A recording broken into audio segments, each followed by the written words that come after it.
Aubrey, what do you think is the most common speaking part one topic?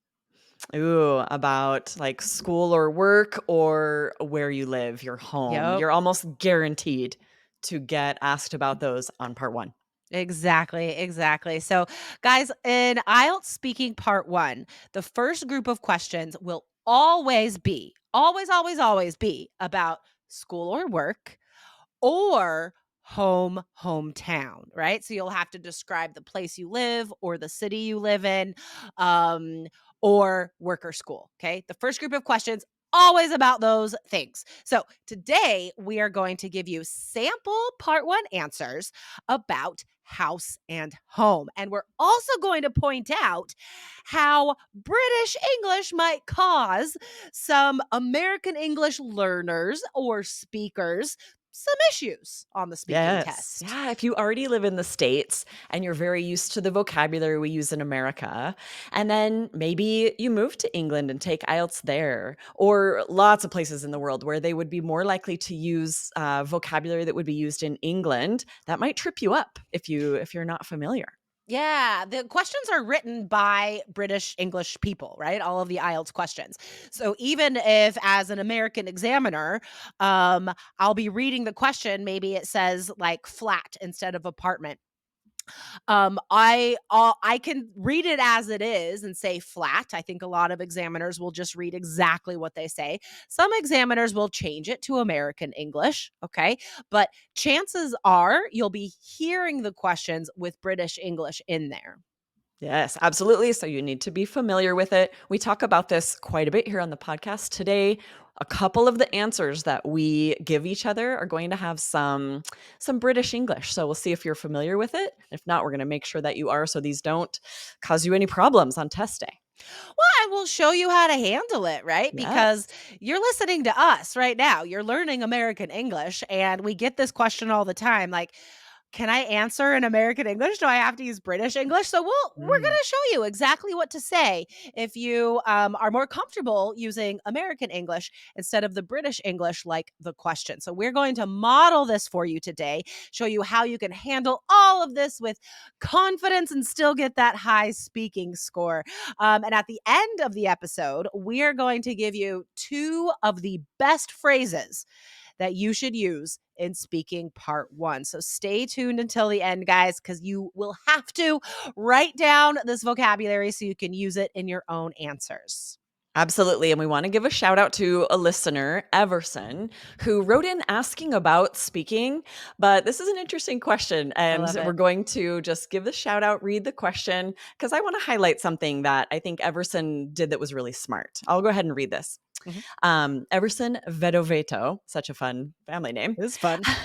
says, I just started my IELTS journey, and a thing that I have many doubts about is the speaking part, but I'll explore the library from your podcast before asking any questions about that.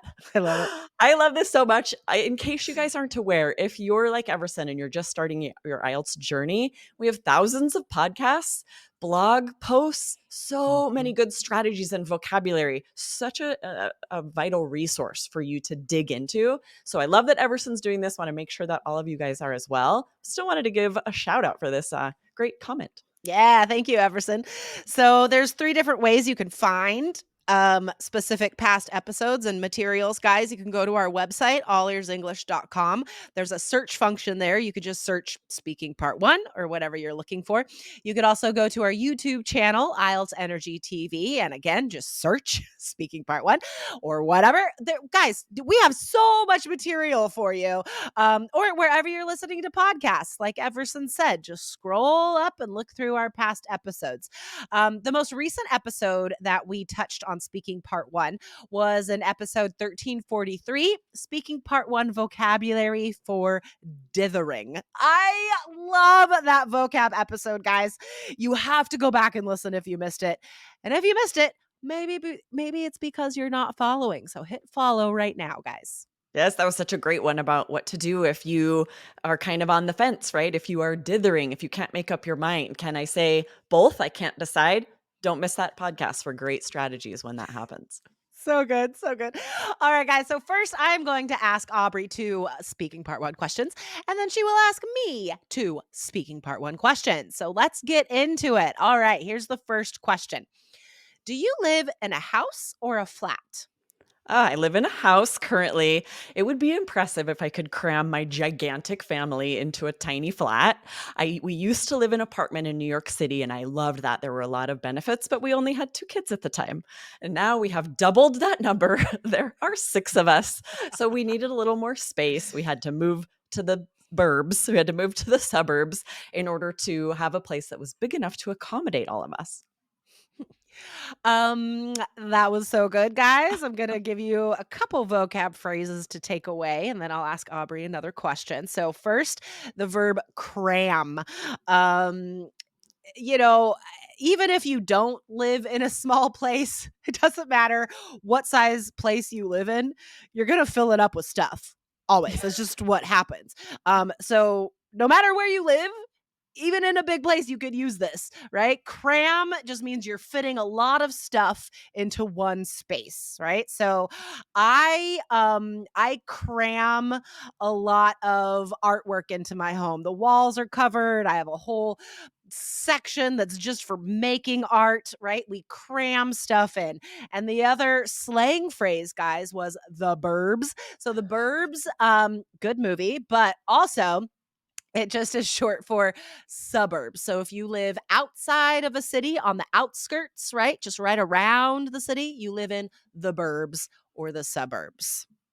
Nice. Awesome. All right. All right, next question. How long have you lived in that house? Ooh, we moved here when my twins were new babies. So I always gauge how long we've lived here from when they were born. So we've now been here 9 years, which seems bonkers because I feel like we moved here just yesterday. But they're about to turn 10, so that means we've lived here almost 10 years. Crazy. I just realized today I was talking to Lindsay this morning and realized that I've been working for All Ears English for 10 years, which Wow. is also That's bonkers. It's great, guys, and that is the vocab I want you to take away from that specific answer. Whenever you're saying something is just crazy, right? Don't just say crazy. That's boring as all get out. Say bonkers or bananas. I love saying saying bananas bananas is instead really of fun. crazy. And a little bonus phrase there to say something is blank as all get out, boring as all get out, which is a much more native and interesting way instead of saying very or extremely boring, right? Or fun as all get out. We So can good. use that for this is an adverb phrase for anything, guys. Let's take it back to the word cram. You could be like, my house is crammed as all get out. Like just anything instead of Exactly. very, just say as all get out. I love it. And Okay. you are guaranteed to need to say very on Right? IELTS. Often the feedback Yeah. I give to students is you said the word very 18 times. I Let's think know. about all of the higher scoring ways you can say that, right? Especially on part 1 where you can use some slang like super, way, totally, right? Totally. Absolutely. All right, you ready for your questions, I Jessica? think so. All right, here's your first one. What do you like about where you live? I love that I can see trees from every window. I live in a tiny place, and just being able to glance greenery no matter what window I'm looking out of, it really does help me to feel like not crammed into a small space. It gives me a connection to the wider world, being able to see nature from really anywhere I stand in my place, right? So that's the best thing is I still feel close to nature, even though I'm in like a small place in a city. Ooh, nice. I wanna point out she was able to use crammed again there, only Yep. because she said not crammed. Like, think about how useful this is. You can absolutely use this somewhere in your IELTS speaking exam to either talk about how you're cramming stuff, cramming information into your brain, or like Yeah, Jessica used it to say you're not crammed somewhere, right? Amazing. And then totally. also the verb glance to say you can glance greenery instead of saying look at or see, right? This is just a less common. I rarely hear students use this verb glance. So that's a lot higher scoring. Awesome. Awesome. All right. All right. One more, and then we're going to tell you guys the two best phrases to take away from today. All right, last one. Is there a garden in the place where you live? Okay, so this is tricky because I know garden in British English is more like a yard, like having like grass or a yard outside your domicile. But to me, a garden is like a specific place for growing vegetables and herbs and stuff like that. So I have neither. Funnily enough, because I live in a condo, so I don't have a yard or a garden. I do put potted plants on my balcony though, and I try to grow some food every summer. Nice. Oh, really nice. We are going to chat in just a second too about how we've handled this British English in these questions. But first, I want to highlight the word domicile. You are likely to get questions about your home or your apartment, and you don't want to say apartment over and over or house or flat, right? You need higher scoring parallels, synonyms, and domicile is a really good one. I've never heard a student say domicile. So it'd be band 9, right? So if you catch yourself about to say apartment again or home again, instead say domicile. So good. So useful for speaking and writing that word. Um, Guys, so we've shown you two ways you can sort of handle and incorporate the British English into the American English that you are most likely more comfortable using. So the first question I asked Aubrey was, do you live in a house or a flat? She just said flat. Like, you just use the word from the question. That's fine. Like, you don't have to stop and say, well, flat means apartment, so like you Yeah. You don't can have if you to. want, but you don't have to, right? No, you just say, I mean, flat is apartment. This is a basic like British English word, right? So you just said it. That was great. And then when you asked me about the garden, that's a little more specialized than just knowing flat, right? So I talked it out. I narrated my thoughts, right? And I could be like, oh, well, I know in British English it means this, and in American English it means this. Yes, both of those strategies work great. And if you're not aware of that, like say you didn't realize that in British English, garden means more of like a yard, like just the grass out front, and you answer about your vegetable garden or your flower garden, that is also going to be an Still acceptable fine. answer. This Yeah, examiner realizes what garden means in American English. You are not going to be exactly. docked for that. Exactly, exactly, and that's probably, a very important takeaway, guys, today is that it doesn't matter if you're using British or American English. It doesn't matter if you interpret the question in the American English way or the British English way. Either way is fine, okay? You are not scored on using one or the other, okay? As long as what you're saying is correct in one of those, American or British English, you are fine. Yes. All right, let's share our 2 best vocabulary phrases from today that you definitely want to add to your notebook, practice using in IELTS sample answers. The first one is as all get out. This is a band 9 replacement for saying very or extremely, right? If you can instead say amazing as all get out instead of very amazing, that is Mhm. pushing up your vocabulary scores. Yeah, so the phrase goes after any adjective, guys, instead of saying very. Exciting as all get out, boring as all get out, whatever.